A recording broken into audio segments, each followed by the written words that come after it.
A scary scene in northern Colorado tonight. This large wildfire burning between Loveland and Estes Park, forcing evacuations.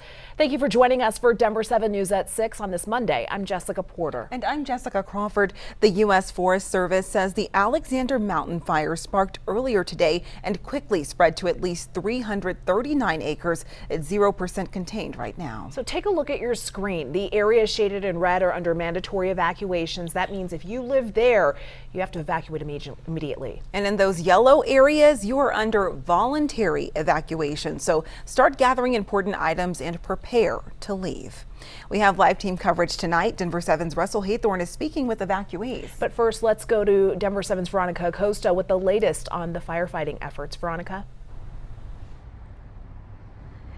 Well, it's been a long day for some of those fire crews. When we spoke to them about 2 hours ago, they told us fire containment still at 0%. Like you all mentioned, that fire burned more than 330 acres. It started on Alexander Mountain. Fire crews there telling us they got the first calls about smoke being reported right after 10:30 this morning. Since then, all the crews in the area, some of those Loveland fire crews, some of the nearest were able to get there on scene pretty quickly, trying to fight the fire as fast as they could and actually start evacuating some people in those mandatory evacuation areas that you all mentioned were in that red. Of course, we also saw crews going door to door in those voluntary evacuation areas, telling people that it was in their best interest to start packing up, try to get out of there as soon as possible if they could, just in case the fire got a little too close to them. You guys, we know both mandatory and voluntary evacuation orders are in place. The Larimer County Sheriff's Office telling us more than 2,600 devices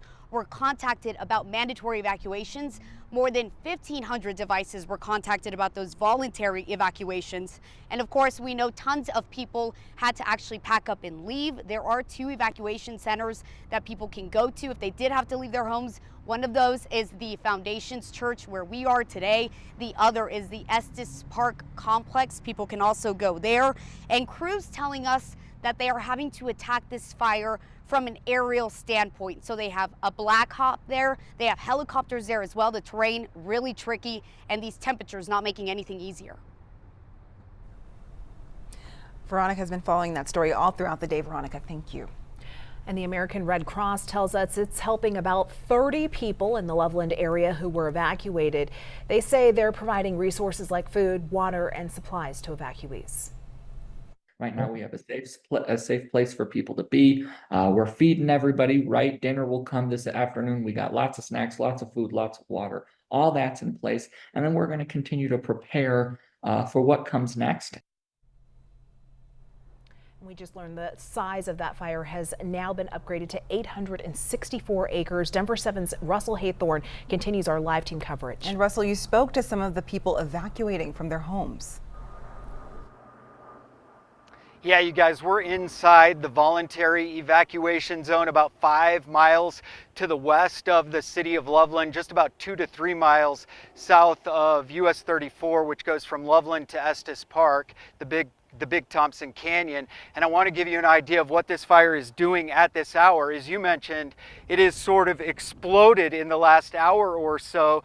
The winds were pushing the fire to the north, but now, as you can see, looking at your screen, if you're looking at the left side of your screen, that's the direction the fire is moving now, to the south and west, because the winds have shifted in just the past hour or so, and this smoke plume has gotten extraordinarily bigger, which just gives you an idea, an indication of just how challenging it is to fight wildfires like this for the firefighters that are in the air and on the ground. We talked to a number of evacuees in the mandatory evacuation zone and the voluntary evacuation zone. Everyone packing up and getting out today while keeping their loved ones updated on their progress. Well, I thought we were going to Berkeley, but it's like 4.5 miles away. When I get unloaded, I'll call you and I'll see if you need more trailer space. All right, love you. Dozens of families in this foothills and canyon area just to the west of Loveland started loading up immediately after seeing the smoke on the ridgeline above them around noon today. Stillwater Ranch is a nonprofit ranch for vets, service members, and their families. They have 7 horses they loaded up this afternoon. Good job. and evacuated, as well as a number of other ranch animals. In instances like this, owner Wendy Buckley says they don't take any chances. With all these animals, you can't wait until it's mandatory. You want to head out way in advance because you saw it takes a while. They're panicking, we're a little hepped up, and so you want to have plenty of time, get everyone safely out of here. Back here live now, you see the Alexander Mountain Fire again moving to the south and west at this hour. The winds have shifted in just the past half hour, maybe hour here. So just extraordinary how this fire is burning. Another extraordinary factor is the air attack of this fire. They have fixed wing aircraft and they have choppers in the air. The choppers are doing the water drops and the fixed wing aircraft are doing those slurry drops. We see one every 10 minutes or so. So it's really been extraordinary how they're fighting this fire from the air. It is hot, it is dry. It will be a challenge to get this thing under control. We'll keep you posted throughout the evening. For now, we're live in Larimer County. I'm Russell Haythorne. Back to you guys. Definitely tough conditions out there. Thank you, Russell, for that report. And Denver 7 will continue to follow the Alexander Mountain Fire. You can find the latest on evacuation orders and containment efforts on denver7.com.